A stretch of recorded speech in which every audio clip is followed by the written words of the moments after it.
Hey everybody, Ryan here with Rays Latest. And today I want to talk about the newest signing of Nick Martinez to a 1-year, $13 million contract with the Tampa Bay Rays. He's 35 years old. He's a right-handed starting pitcher slash relief pitcher, mainly kind of slots in as a starting though, kind of a back in rotation type piece. He played for the Cincinnati Reds his past two seasons where he had a 3.1 ERA over 142 and a thirds innings in 2024, set a career high with 116 strikeouts, which 116 strikeouts in 142 innings.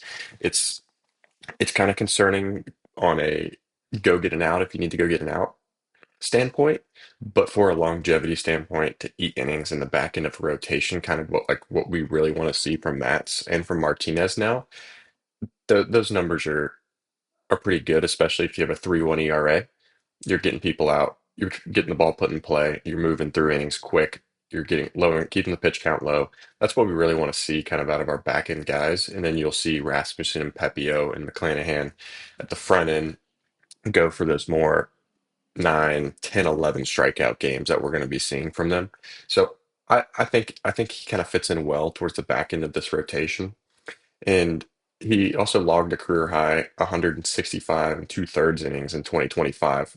He also had another 116 strikeouts as well. So he kept the strikeouts numbers the same, but he threw 23 more innings. So we can see that the contact bat to ball rate is there more than kind of a K per nine strikeout rate, which is nothing really concerning because he had a 1-2 whip. So that's about middle of the pack, maybe a little better than middle of the pack. So it's not crazy eye-popping numbers of like this guy can't strike anybody out, but I think it's a good go give me 6 to 8 innings on a fifth day of a rotation, which is what we really wanted for the back end of our bullpen, or not bullpen rather, rotation. So I think it's a great pickup. And I have some stats here of just him, kind of how he's pitched over the years against other teams in the AL East. The Yankees have been the best team against him. He's pitched against them 10 times. He has a 5 ERA in 35 and a third innings. Though he does have appearances against the Yankees, or has made more appearances against the Yankees. He's thrown more innings against the Red Sox at 35 and two-thirds, so just another third inning. And he's thrown 9 games against the Red Sox, so it's kind of pretty much the same numbers where he has a total ERA of a 5.8 and has allowed 8 home runs and 54 hits against him, which is a little concerning as well, considering that those are two predominantly the two career just powerhouses of the AL East. Being able to get those guys out on a consistent basis over your career is ideal for somebody who's going to be pitching in the AL East. And just kind of seeing that his statistics over the years have kind of gone in a bad direction against them, it's a little concerning. But against the Blue Jays as well, he does have a small sample size. He's pitched 24 and a third innings in 6 games against Toronto with a 6.6 ERA, and against Baltimore, he has 20 innings in 5 games with a 5.85 ERA. And granted, it is a small sample size. It is still concerning to me that he kind of has these issues with AL East teams with the best ERA being against the Orioles, or no, the Yankees rather. His best ERA being against the Yankees at a 5+ is still concerning. Granted, that is who he's pitched the most against, and so you can kind of see fluctuation of numbers. The less you pitch, the more issues you have if you have a bad outing and things of that nature. So it's interesting. It's going to be interesting to see how he slots in divisional games, and I think that him being able to consistently pitch against teams in our division and pitch at a good level is going to be paramount to his success in in the AL East and with the Rays. And granted, you don't just play teams in the AL East, but you play a majority of your games in the AL East. So him having a career track record like this is a little concerning compared to his numbers in 2024 with the Reds. Granted, that's in the National League where he's pitching at a 3.1. So those are the numbers that I want to see. But granted, the fluctuation does happen, especially with small sample size, number of innings. So it'll be interesting to kind of see how he slots into the rotation if they put him at the 4 or the 5 with Mats in there as well. But as now the rotation's pretty much set with we do have the Joe Boyles and the Seymours as kind of the options to slot in there as well.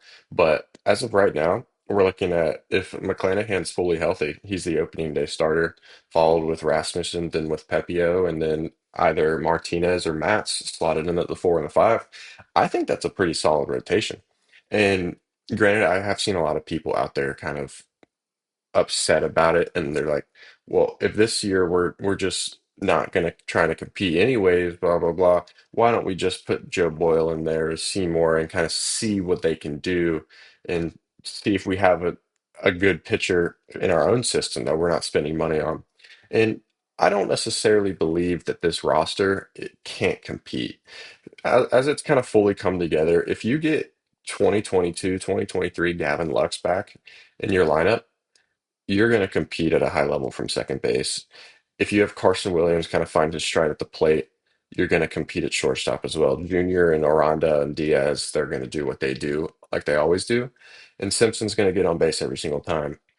Mullins is kind of that veteran outfielder that if he kind of hits his stride that he did 5 years ago in 2021, he can be a competitive center fielder as well. And then in right field, you just have the options through the moon with the other 8 or 9 guys that we have on the 40 man from an outfield perspective that could play right, which I would like it to be Jacob Melton to start the season, in my opinion. But I think that you have just a plethora of options, and I think that being able to use all of these people early in the season and kind of form that true 9 to 10 man rotational roster that you would like to see, I think it compete.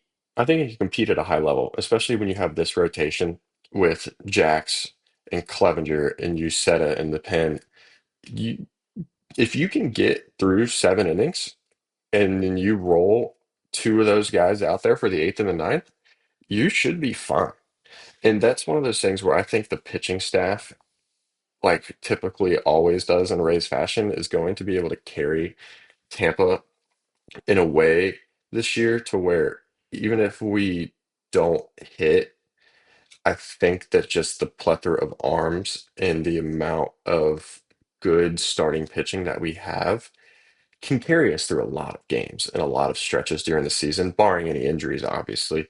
But I think that with this rotation now, I think it's pretty good, and I think that it's definitely able to compete with the best rotations in baseball, just from a standpoint of being able to get people out and then having that kind of front end rotation star power that we see with McClanahan and Rasmussen and Pepio as well.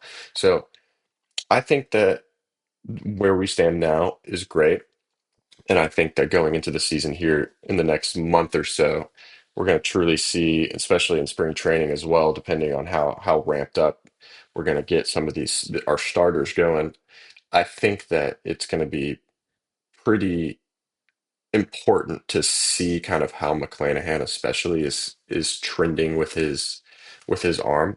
And I think that based on the videos I've seen, it looks good. It looks like it's coming out well, and I think that he's about ready to go full speed. So we'll kind of see how he goes with that. But the next thing I want to talk about is Evan Longoria's jersey retirement is set for Longo's Legacy Weekend on July 11th and 12th, where his jersey is getting retired. And he will join the exclusive club of only 3 numbers with Jackie Robinson, Wade Boggs, and Don Zimmer. That will be held in the rafters of Tropicana Field. And it's one of those things where it's about time. I mean, granted, he did retire from baseball a few years ago, but he was the heart and soul of the Tampa Bay Rays for his entire career until he left. And I think that him getting his jersey retired with the Rays is just it's a great node to him, and I think that he deserved every single bit of it. And I'm excited to kind of see how that whole celebration goes and the turnout that people show up for that, and he deserves it. So you guys let me know what you guys think about Nick Martinez's signing, as well as what you kind of think the rotation is kind of shaping in to be for this 2026 season. And you have a great one.